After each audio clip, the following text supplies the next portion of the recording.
But knowing that it didn't need to happen the way that it did always will stick with me. October 2000, Sydney. Marion Jones crosses the finish line in the 100 meters, arms already rising before she even looks at the clock. The stadium is on its feet. Cameras chase her round the track. In a few days, she will become the first woman in history to win 5 medals at a single Olympic Games, 3 gold, 2 bronze, the fastest woman alive, a face on billboards, a name spoken in the same breath as Oprah Winfrey and Nelson Mandela, both of whom she would go on to meet. Now, a different year, a different Marion Jones, quieter, no cameras, standing in a school gym in Sacramento, talking to a room of teenagers who weren't even born when she ran that race. Instead of making a rushed decision, take a step back, she tells them. Find someone that will give it to you straight. No stadium, no medals on the table, no sponsors' logos, just a woman with a program she built herself called Take a Break. Somewhere between those 2 rooms, the one full of roaring fans and the one full of restless teenagers, roughly $7.5 million came and went. What happened in between isn't just a story about doping or medals or a courtroom. It's a story about what she decided winning was worth to her and what it cost her to find out. Here's the paradox. Marion Jones was, for a few years, one of the best compensated women in track and field. A single endorsement deal with Reebok reportedly paid her more than $1 million a year. Add Nike, Pepsi, and Coca-Cola on top of that, and her total career earnings as a professional athlete are estimated at roughly $7.5 million, according to financial trackers who've studied her career. By any measure, that should have been generational money. Money that buys a house outright, that compounds, that a family lives on for decades. Today, Marion Jones's net worth is estimated at around $500,000. Not broke, not destitute, but a small fraction of what passed through her hands. In 2006, at the peak of what should have been her financial security, her home in North Carolina was foreclosed on. The money, by her own team's later account, stopped.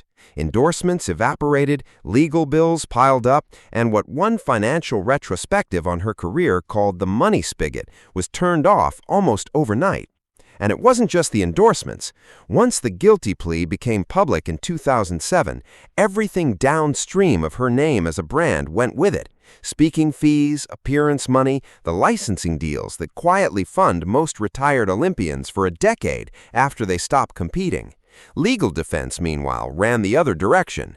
Retrospectives on her finances describe years of attorney's fees eating into whatever reserves she had left at the exact moment her income had collapsed to nearly zero.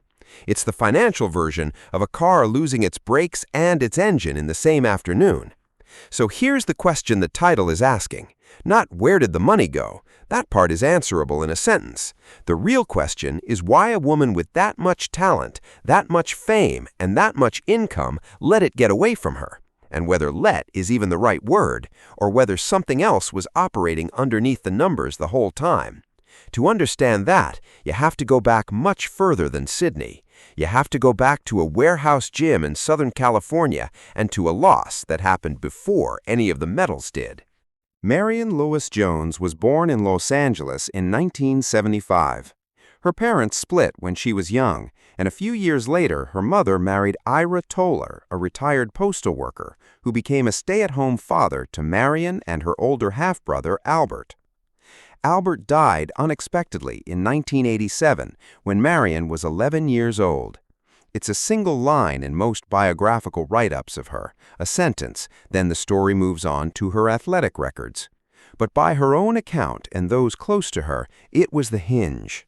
She began pouring the grief into sport, running, pick-up basketball, anything her brother had once done.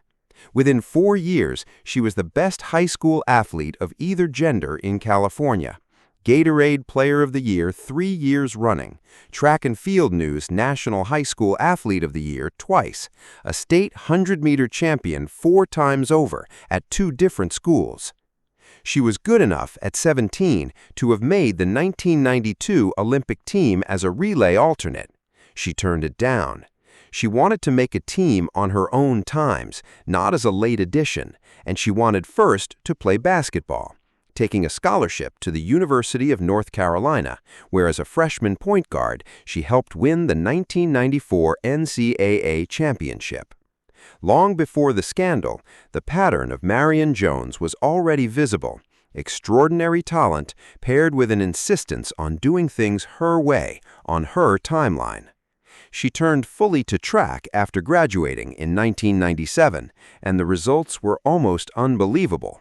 34 consecutive individual event wins in a single season, personal bests that decades later still rank among the fastest ever recorded by an American woman.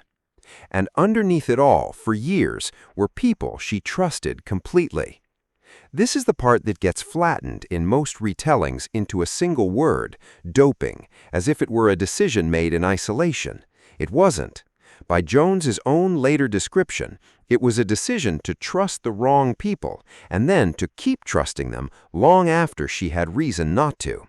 She would put it this way years afterward, describing the mindset from inside it.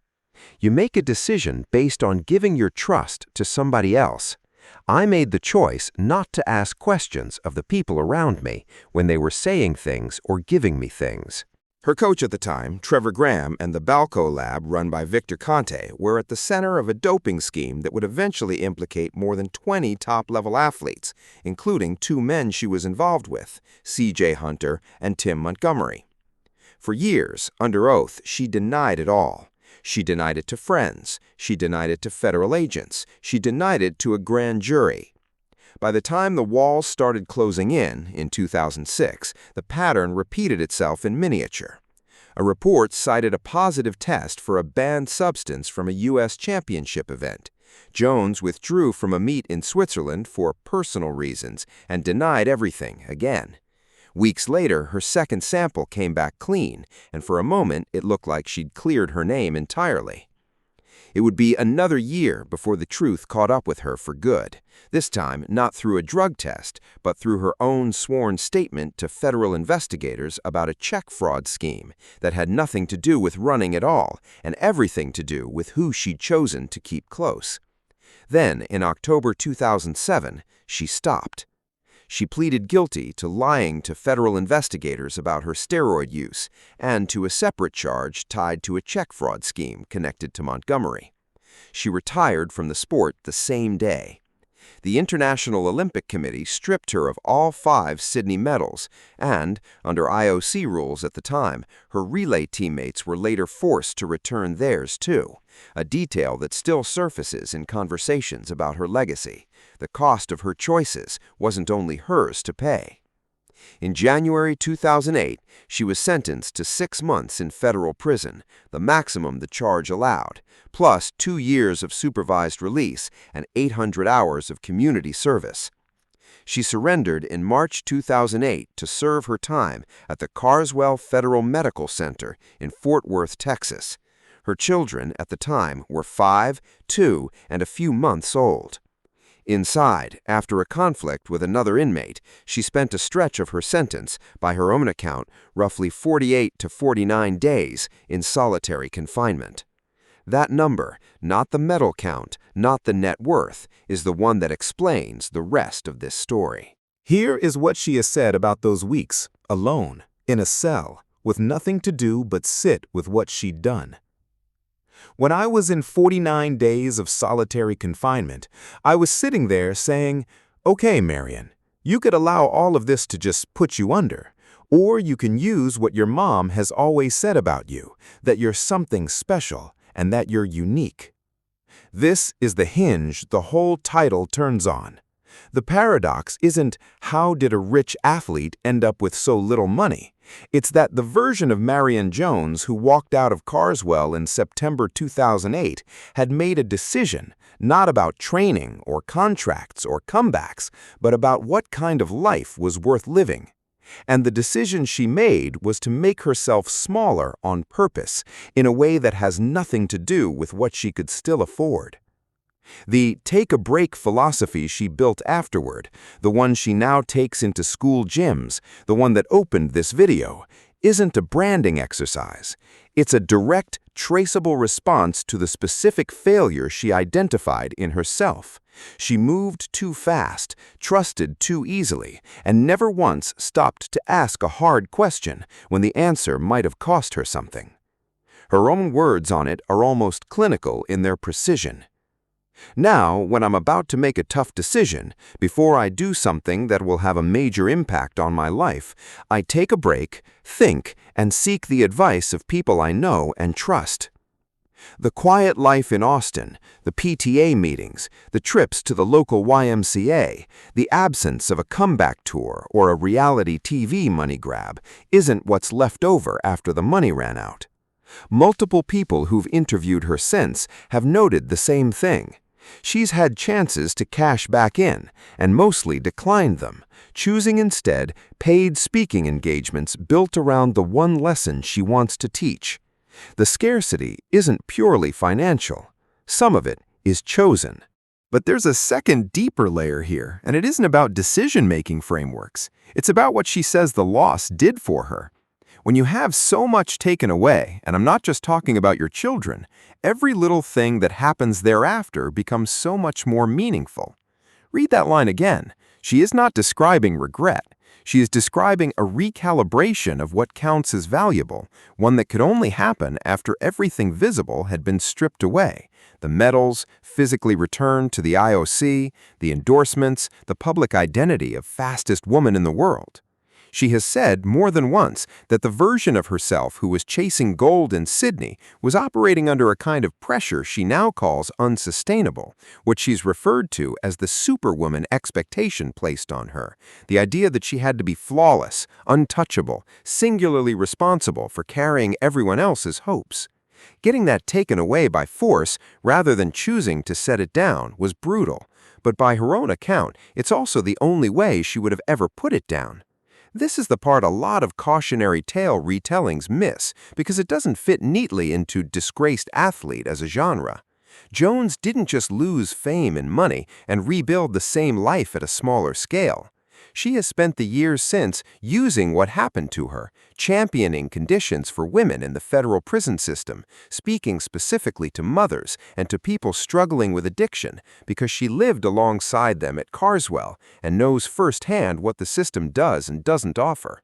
That's not the behavior of someone waiting to get her old life back. It's the behavior of someone who no longer wants it. She even returned to competitive sport for a season, joining the WNBA's Tulsa Shock in 2010, not as a bid to reclaim old glory, but by her own description, to prove to herself and to her children that a second chance was something you could build, not just talk about. She played sparingly, was released after one season, and has said since that the outcome mattered far less to her than the act of trying in public, without hiding. So why was Marion Jones so dominant, yet ended up with nothing? Because nothing in dollar terms was never the trade she made. She traded a version of dominance that required lying to everyone around her, including herself, for a smaller, harder-won honesty that she says has made even the ordinary parts of her life feel earned in a way gold medals never quite did. It cost her almost everything the world could see. Millions of dollars, 5 Olympic medals, a decade of denial finally broken in a courtroom, 48 days of silence in a cell with nothing but her own thoughts. What she says she got back in exchange was the chance to stop, take a break in her words, before the next decision instead of after. Maybe the real question isn't why she ended up with so little. Maybe it's what any of us would be willing to lose first before we finally slowed down. Marion Jones is still, on paper, one of the most decorated Olympic sprinters ever, disqualified from her own record books. But ask her today what she's proudest of. It isn't a time on a stopwatch. It's a room full of teenagers who leave with one sentence they didn't have on the way in. Take a break before it takes something from you.